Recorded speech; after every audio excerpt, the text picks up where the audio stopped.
Millennials grew up with group projects in the classroom, team sports, and clubs for every hobby. Along the way, millennials reshaped digital IT so that it connects them with each other 24/7 and immerses them in group consensus building, with everyone knowing their status and liking each other. No wonder that advertisers soon figured out that to target millennials, they have to show them in groups. Managers should think about how to leverage this new team ethic in every aspect of the millennials' workplace experience. This starts with recruiting millennials with and through their friends. The Army's hugely successful buddy team enlistment option lets friends enlist at the same time and go through basic training together. Tech sector companies have pioneered team hiring, in which they recruit classmates or workmates as a group package.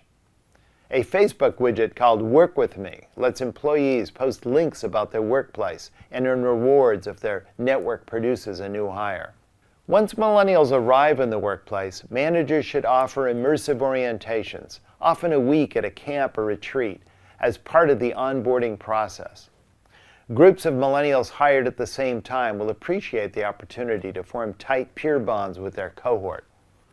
Millennials are far more likely than older generations to say that they like to socialize informally and make new friends while at work.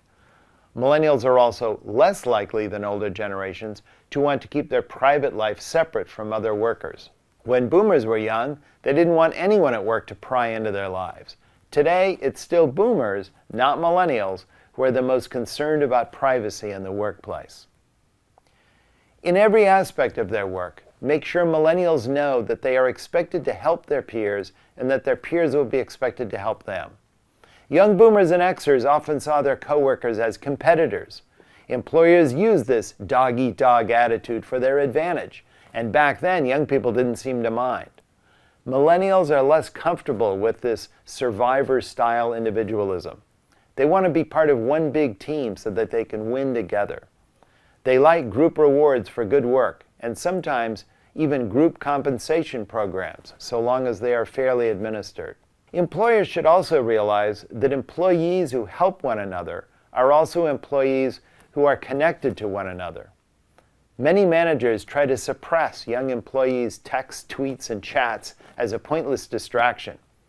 This is a mistake.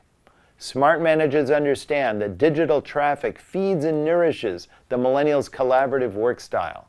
It empowers one of their greatest strengths, a willingness to share information, advice, and instructions. Even communication with outside friends and family is often about solving workplace problems or resolving personal logistical headaches to improve the quality of their work performance. On a broader level, the millennial team ethic puts a high priority on contributing to the community as a whole. When they were teens in high school, a large and rising share of this generation volunteered for some sort of community service. Now that they are young adults with careers, millennials want to be reminded that the organization they work for makes a positive impact on society at large. An internal branding campaign about how their organizational mission helps people, or about how they can participate in community service projects with coworkers, can really raise millennials' engagement. In my experience, employers who reach out to their young employees with this message are very often surprised and delighted by the response.